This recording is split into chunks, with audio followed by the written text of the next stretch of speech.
इस जंगल के सभी जेब्रा खेल रहे थे और खुशी खुशी रहा करते थे, क्योंकि बाकी खतरनाक जानवरों से बचने के लिए उन्होंने अपने चारों तरफ कांटों की दीवार बना रखी थी। इसीलिए वहाँ के सभी जेब्रा हंसी खुशी रहा करते थे। लेकिन वहाँ की सरदार की पत्नी एक बच्चे को जन्म देती है, जिसके बाद वो झुंड के सभी जेब्रा उसे देखने जाते हैं। और जब बच्चा सबके सामने आता है तो सब उसे देखकर चौंक जाते हैं, क्योंकि उसके आधे शरीर पर निशान रहता है और आधे शरीर पर नहीं, और ये सारे जेब्रा के लिए अपशगुन माना जाता है। और सभी जेब्रा अपने सरदार से कहते हैं कि आपका बेटा ही झुंड के लिए पनौती है, और ये भी कहते हैं कि इसकी वजह से हमारे पीने का पानी खत्म हो जाएगा और हमें बाहर जाना पड़ेगा। और ये सब सुनकर सरदार का बेटा काफी उदास हो जाता है और उसके माता पिता उसको समझाते हुए कहते हैं कि उनकी बातों पर ध्यान मत दो, ये बस अफवाह है। लेकिन समय बीतता है और अब कुंबा बड़ा हो गया है और वहाँ का पानी थोड़ा ही बचता है। एक दिन बाहर के कुछ जानवर कुंबा से पानी की भीख मांगते हैं। कुंबा वहाँ का थोड़ा सा रास्ता खोल देता है और बाहरी जानवर अंदर आने लगते हैं, जिसे देख सभी जेब्रा कुंबा पर बहुत ज्यादा गुस्सा हो जाते हैं और बाहरी जानवरों को फौरन वहाँ से निकालते हैं। लेकिन तभी एक टाइगर उन दोनों पर हमला कर देता है और इनके झुंड की ओर बढ़ता है। लेकिन कुंबा के पिता सही समय पर आकर इस रास्ते को जल्दी से बंद कर देते हैं और कुंबा को इस बात के लिए बहुत डांटते हैं। बाकी जानवर कुंबा के शरीर के आधे निशान का मजाक उड़ाते हैं और उस पर हंसते हैं, जिस वजह से कुंबा बहुत उदास हो जाता है। और तभी उसकी माँ उसको समझाती है कि उनकी बातों पर ध्यान मत दो। लेकिन कुंबा उनकी पूरी बात सुने बगैर ही चला जाता है और जब वापस लौटता है तो उसकी माँ दुनिया को छोड़ जा चुकी थी। दरअसल उसकी माँ बहुत दिनों से बीमार चल रही थी और जिससे कुंबा बहुत ज्यादा उदास हो जाता है, क्योंकि आखिरी वक्त में भी वो अपनी माँ की पूरी बात नहीं सुनी। वो भागते हुए अपने झुंड से दूर कांटों की दीवार से बाहर निकल जाता है, क्योंकि अब बस उसका एक ही मकसद है, उस जादुई नदी तक पहुंचना है, जो कि आखिरी वक्त में उसकी माँ ने उसे कहानी के तौर पर सुनाई थी। बाहर उसे एक जंगली कुत्ता मिलता है और कुंबा उस जंगली कुत्ते से जादुई नदी तक पहुंचने का रास्ता पूछता है। कुत्ता उसे अपना शिकार बनाने के लिए उससे कहता है कि मैं तुम्हें जादुई नदी तक पहुंचा सकता हूँ। वो दोनों जब आगे बढ़ते हैं तो उन्हें दो और जानवर मिलते हैं, एक शुतुरमुर्गा और एक मोटा हिरण। वो भी कुंबा की जादुई नदी की बात सुनकर उनके साथ सफर में निकल जाते हैं और वो जंगली कुत्ता उन्हें अपने झुंड के पास लेकर आता है ताकि वो उनका शिकार कर सके। लेकिन वो मजबूत हिरण डटकर उनका मुकाबला करती है और कुंबा को बचा लेती है। लेकिन कुंबा को इस बात से बहुत अफसोस होता है कि उसके वजह से इन दोनों की जान खतरे में पड़ गई। कुंबा को उसकी मंजिल तक पहुंचाने के लिए वो दोनों भी सफर में निकल जाते हैं। तभी रास्ते में चलते वक्त उन्हें एक नदी मिलती है और कुंबा को लगता है कि ये वही जादुई नदी है जिसमें जाने से पूरे शरीर पर निशान आ जाएंगे। लेकिन उसमें जाने से उसका शरीर वैसा ही रहता है और वो समझ जाता है कि ये वो जादुई नदी नहीं है जिसकी उसे तलाश है। तभी जंगल में कुछ टूरिस्ट आते हैं और सभी जानवरों की तस्वीर लेने लगते हैं।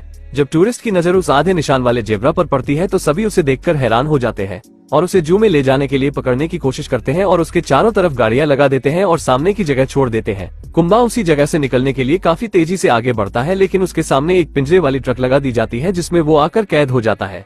लेकिन तभी एक खरगोश ट्रक के शीशे में आ जाता है, जिससे ट्रक का एक्सीडेंट हो जाता है, ट्रक पलट जाता है और कुंबा आजाद हो जाता है। कुंबा उस खरगोश से जादुई नदी के बारे में पूछता है और खरगोश बताता है कि इसका जवाब तो बस ईगल ही दे सकता है, लेकिन उसके पास जाना मतलब खुद को उसके हवाले करना। और जब कुंबा और उसके दोनों दोस्त ईगल के इलाके में जैसे ही पहुंचते हैं तो वहाँ के सारे खरगोश उन्हें वापस लौटने के लिए कहते हैं और तभी उनके पास ईगल आ जाता है और कुंबा पर हमला कर देता है। कुंबा अपनी पूरी कहानी ईगल को बताता है कि मुझे जादुई नदी की तलाश है, जिसके बाद ईगल थोड़ा सोचता है और कुंबा को जादुई नदी का सही पता बता देता है और कहता है कि तुम्हें टाइगर के इलाके से होकर जाना पड़ेगा, जिसे सुनकर कुंबा थोड़ा सा डर जाता है, क्योंकि वो टाइगर कुंबा को ही ढूंढ रहा है। और वो तीनों उसी इलाके में पहुंच जाते हैं। कुंबा अपने दोस्तों से कहता है कि आगे का सफर मैं खुद तय करूंगा, क्योंकि कुंबा नहीं चाहता कि उसकी वजह से उसके दोस्त खतरे में पड़ जाए।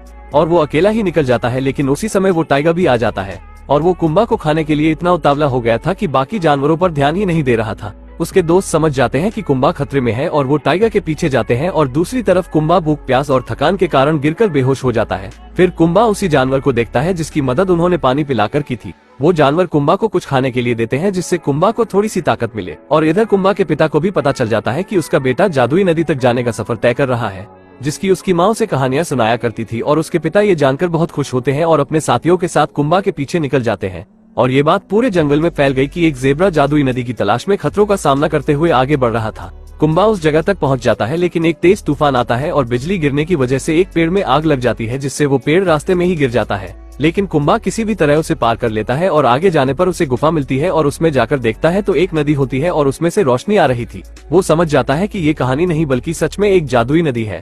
वो देखता है कि दीवार पर कुछ चित्र बने होते हैं, जो कि सबसे अलग जेब्रा का होता है, जिसके शरीर पर भी आधा काला निशान होता है और आधे पर नहीं, जो कि उसी के जैसा होता है। लेकिन तभी वही टाइगर आ जाता है जो कुंबा को खाना चाहता है। वो वही चित्र देखकर कहता है तुम सभी जेब्रा से अलग हो, मैं तुमको खाकर बहुत ताकतवर हो जाऊंगा। तभी कुंबा टाइगर से बचकर इधर उधर भागने लगता है और टाइगर कुंबा का पीछा करने लगता है। टाइगर के तेजी से टकराने की वजह से उस गुफा का कुछ हिस्सा टूटकर गिरने लगता है, क्योंकि वो गुफा बहुत पुरानी हो चुकी थी। कुछ ही समय में वो पूरी गुफा टूटकर बिखर जाती है और सारा पानी नीचे की ओर गिर जाता है। कुंबा और टाइगा एक ऊंची जगह पर होते हैं। कुंबा उसे समझाता है कि हमें लड़ने की बजाय एक दूसरे की मदद करनी चाहिए, तभी हम जिंदा बच पाएंगे। लेकिन वो टाइगा उसे खाना चाहता है और तभी वो उसकी तरफ बढ़ता है, जिससे वो पत्थर नीचे की ओर जाने लगता है और टाइगा भी नीचे गिर जाता है। वो पत्थर उसके ऊपर गिरने की वजह से वो मर जाता है। लेकिन तभी कुंबा भी नीचे पानी में गिर जाता है और उसे बाहर लाया जाता है। तो सभी जानवरों को लगता है कि कुंबा इस दुनिया में नहीं रहा। लेकिन बारिश होते ही कुंबा को होश आ जाता है और अब सभी जानवरों को ढेर सारा पानी मिल चुका है और उन्हें रहने के लिए एक नई जगह भी मिल चुकी थी। और अब वो खतरनाक टाइगर भी मर चुका है, जिससे अब किसी भी जानवर को डरने की जरूरत नहीं है। अब सभी को लगता है कि कुंबा हमारे लिए पनौती नहीं बल्कि एक मसीहा है और सभी जानवर हंसी खुशी रहने लगते हैं। और इस मूवी की यहीं पर हैप्पी एंडिंग हो जाती है। दोस्तों, अगर यहाँ तक आ ही गए हो तो वीडियो को एक लाइक जरूर करें और भी ऐसी ही मूवी एक्सप्लेन वीडियो देखने के लिए चैनल को भी जरूर सब्सक्राइब करें। हम मिलेंगे आपको बहुत जल्द अगली ऐसी ही धमाकेदार वीडियो में। तब तक के लिए गुड बाय।